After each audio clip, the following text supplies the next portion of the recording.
I want to turn this globe into a flat map, I'm gonna have to cut it open.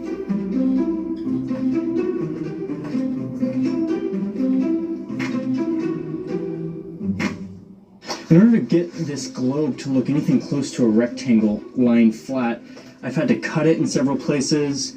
I've had to stretch it so that the countries are starting to look all wonky. And even still, it's almost impossible to get it to lay flat. And that right there is the eternal dilemma of map makers. The surface of a sphere cannot be represented as a plane without some form of distortion. That was mathematically proved by this guy a long time ago. Since around the 1500s, mathematicians have set about creating algorithms that would translate the globe into something flat. And to do this, they use a process called projection. Popular rectangular maps use a cylindrical projection. Imagine putting a theoretical cylinder over the globe and projecting each of the points of the sphere onto the cylinder surface. Unroll the cylinder and you have a flat rectangular map. But you could also project the globe onto other objects, and the math used by map makers to project the globe will affect the way the map looks once it's all flattened out. And here's the big problem.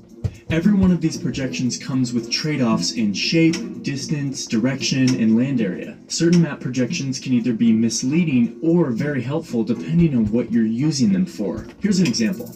This map is called the Mercator projection. If you're American, you've probably studied this map in school. It's also the projection that Google Maps uses. The Mercator projection is popular for a couple of reasons. First, it generally preserves the shape of countries. Brazil on the globe has the same shape as Brazil on the Mercator projection. But the original purpose of the Mercator projection was navigation. It preserves direction, which is a big deal if you're trying to navigate the ocean with only a compass. It was designed so that a line drawn between 2 points on the map would provide the exact angle to follow on a compass to travel between those 2 points.